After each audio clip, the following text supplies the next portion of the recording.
ছাত্ৰ-ছাত্ৰীসকল সকলোকে মই অন্য এটি ভিডিঅ'লৈ পুনৰবাৰ স্বাগতম জনাইছোঁ। আজি আমি দ্বিতীয় শ্ৰেণীৰ ইংৰাজী পাঠ্যপুথিৰ lesson number 3 transport and communication শীৰ্ষক পাঠটিৰ প্ৰশ্নোত্তৰ আৰু অসমীয়া অনুবাদ সম্পৰ্কে আলোচনা কৰিম। আশা কৰোঁ তোমালোকে ভাল পাবা। আৰু ইয়াৰ আগৰ ভিডিঅ'ত আমি এই পাঠটিৰ 53 পেজ নম্বৰলৈকে আলোচনা কৰিছিলোঁ। আজি আমি 54 পেজ নম্বৰৰ পৰা আলোচনা কৰিম। আহাচোন আমি পাঠৰ মাজলৈ যাওঁ। হাই বে let's recite.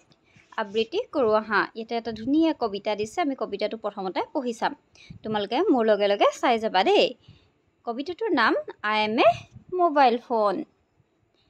I am a mobile phone, cute and small, don't you like me when I call your friends, play new games, with your dear ones, store their names.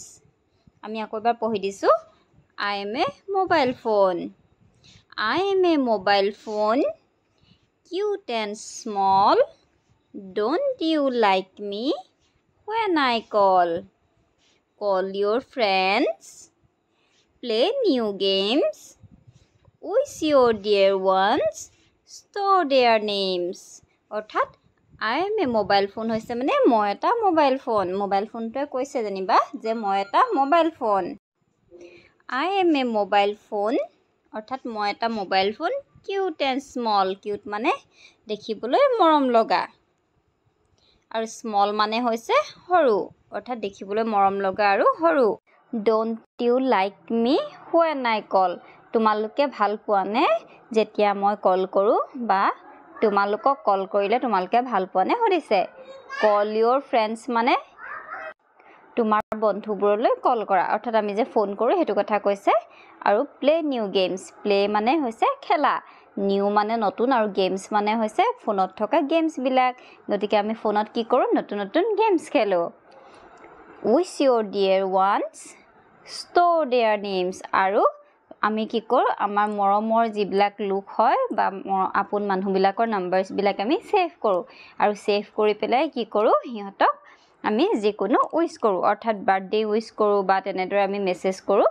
সেইটোকে কৈছে যে তেওঁলোকৰ নামবিলাক যিবিলাক আমাৰ মৰমৰ হয় তেওঁলোকৰ নামবিলাক ষ্ট'ৰ কৰোঁ আৰু তেওঁলোকক যিকোনো আমি উইচ কৰোঁ। 5B টো চাওঁ আহাচোন। 5B টো কৈছে choose words from the bag that rhyme with. এতিয়া এই বেগটোতে কিছুমান শব্দ দিয়া আছে আৰু সেইবিলাকৰ পৰা চুজ কৰি পেলাই এইকেইটা ৰাইমিংছকেইটা বহাব কৈছে। যিকেইটা ৰাইমিং ৱৰ্ড হয় সেইকেইটা বহাবলৈ কৈছে।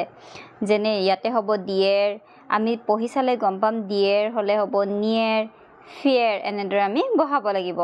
মই কেনেদৰে বহাব লাগিব কৰি দিছোঁ, তোমালোকে চাই লোৱা।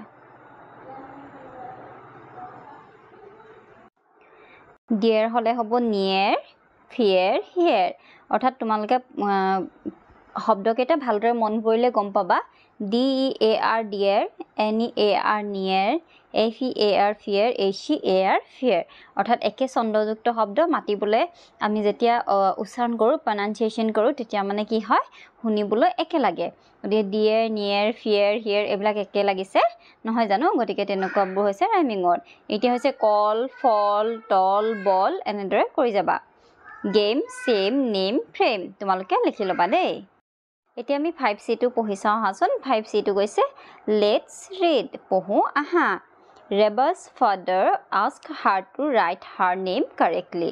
ৰেবাৰ দেউতাকে তাইৰ নামটো কাৰেক্টলি লিখিবলৈ, মানে শুদ্ধকৈ লিখিবলৈ শিকাই আছে। হি অলছ' হেল্পছ, তেওঁ লগতে সহায় কৰিছে, helps her learn his contact number for use in emergencies, আৰু ইমাৰ্জেঞ্চিৰ সময়ত কামত অহাকৈ মানে কি কৰিছে, তেওঁৰ কণ্টেক্ট নাম্বাৰটো, ফোন নাম্বাৰটো তাইক শিকাইছে। এতিয়া কি কৈছে, now write your full name and contact number বিল'। এতিয়া তোমালোকৰ ফুল নেমটো আৰু কণ্টেক্ট নাম্বাৰটো লিখিবা। ইয়াতে তোমালোকে তোমালোকৰ ফুল নেমটো লিখিবা। মই ইয়াতে নাম দিয়া নাই, XYZ বুলি দিছোঁ। তোমালোকৰ নামটো যদি যি হয় লিখিবা, আৰু তোমালোকে টাইটেলটো দিবা, আৰু কণ্টেক্ট নাম্বাৰটো ইয়াতে লিখিবা। দেউতাৰ ভাগৰ কণ্টেক্ট নাম্বাৰটো বা মাৰ ভাগৰ কণ্টেক্ট নাম্বাৰটো লিখিবা, আৰু লগতে তোমালোকে মুখস্থ কৰি ৰাখিবা, যাতে তোমালোকে যিকোনো বিপদত পৰিলে বা যিকোনো ইমাৰ্জেঞ্চি টাইমত সেইটো কণ্টেক্ট নাম্বাৰ তেওঁলোকৰ লগত যোগাযোগ কৰিব পাৰা। এতিয়া আমি 6 নম্বৰটো চাওঁ আহাচোন। 6 টো কৈছে Let's find the names of different vehicles hidden in the grid. Write them in the space provided. এতিয়া কি বুলি কৈছে ইয়াতে যেটো তোমালোকে বক্স দেখিছা বক্সটো যে ABCD বিলাক আছে এই তাতে বিভিন্ন ধৰণৰ ভেহিকলছৰ বিষয়ে দিয়া আছে অৰ্থাৎ যান-বাহনৰ নামৰ কথা দিয়া আছে নামবিলাক দিয়া আছে আৰু সেই নামবিলাক আমি বিচাৰি উলিয়াব লাগে আৰু বিচাৰি উলিয়াই তলত কিছুমান বক্স দিয়া আছে সেই বক্সত লিখিব লাগে এতিয়া আমি প্ৰথমতে বিচাৰি উলিয়াই চাওঁ হা এটো হ'ব ৰিক্সা এটা পাইছো ৰিক্সা RICKSHAW ৰিক্সা তাৰপিছত আৰু এটা পাইছো এটো পাইছো ট্ৰেক্টৰ পাইছো এটো এটা তাৰপিছত আৰু এটা পাইছো ৰবা তোমালোকে তেনেকে বিচাৰি উলিয়াবা বাইসাইকেল মই কৰি দিছো তোমালোকে চাই লবা আৰু তলৰ খালি বক্স বিলাকত লিখিবা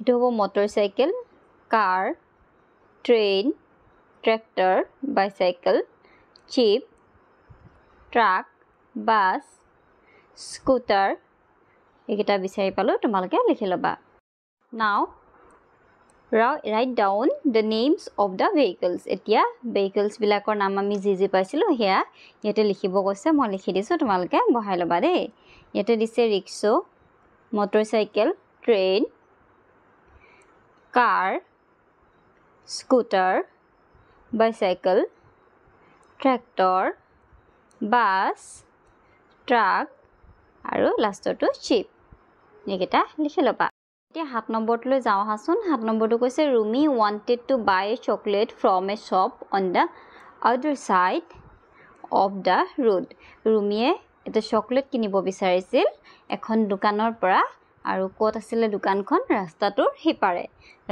হিপাৰে থকা এখন দোকানৰ পৰা তাই এটা চকলেট কিনিব বিচাৰিছিল She was about to cross the road on the zebra crossing when the green light was on.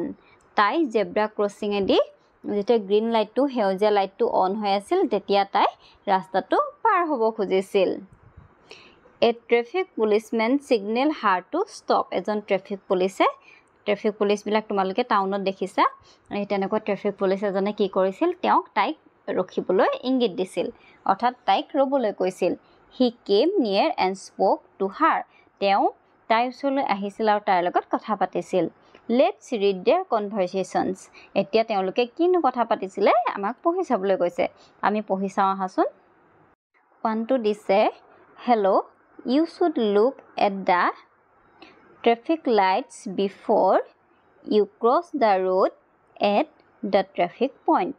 Hello, তুমি যেতিয়া ট্ৰাফিক এটা ৰাস্তা পাৰ হোৱা ট্ৰাফিক পইণ্টত তেতিয়া তুমি ট্ৰাফিক লাইটছ বিলাক চোৱা উচিত হে বুলি কৈছে অৰ্থাৎ ৰাস্তা এটা পাৰ হোৱাৰ আগতে ট্ৰাফিক লাইটছ বিলাক তুমি চাই লবা বুলি কৈছে তেতিয়া তাই কৈছে why sir কিয় স্যাৰ তেতিয়া স্যাৰজনে কৈছে the green light signals vehicles to move forward green lights মানে হেউজীয়া সিগন্যালটোৱে কি দিয়ে হেউজীয়া লাইটটো জ্বলি থাকিলে কি হয় ভেহিকলছ বিলাক যান-বাহন বিলাক গৈ থাকিবলৈ ইংগিত দিয়ে অৰ্থাৎ যান-বাহন বিলাক গৈ থাকিলে হেউজীয়া লাইটটো জ্বলি থাকে you should not cross the road when the light is green যেতিয়া লাইটটো গ্ৰীন হৈ থাকে তেতিয়া তুমি ৰাস্তা ক্ৰছ কৰা উচিত নহয় তেতিয়া 4 নম্বৰটো কৈছে when should I cross the road মই কেতিয়া ৰাস্তা পাৰ হোৱা উচিত তেতিয়া কৈছে যে তেওঁ cross the road when you see the red light যেতিয়া red light জ্বলি থাকিব ৰঙা লাইট জ্বলি থাকিব তেতিয়া তুমি ৰাস্তাটো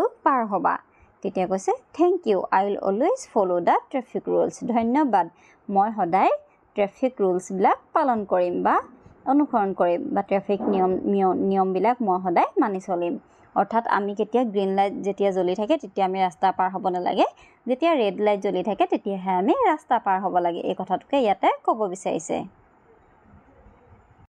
এতিয়া 8 এটো কৈছে walk in pairs দুজনকৈ লগ হৈ ল'ব কৈছে আৰু কৰিবলৈ কৈছে look in and around your classroom and find objects of the following colors এটা তোমালোকৰ ক্লাছৰুমটোত চাৰিফালে চাবলৈ কৈছে আৰু তলত দিয়া কালাৰ্ছ কেটাৰে কি বস্তু দেখিছা হেয়া লিখিবলৈ কৈছে চাবলৈ কৈছে ৰেড কালাৰৰ কি দেখিছা, গ্ৰীণ কালাৰৰ কি দেখিছা, ব্লেক কালাৰৰ কি দেখিছা, হোৱাইট কালাৰৰ কি আছে, ব্লু কালাৰৰ কি আছে।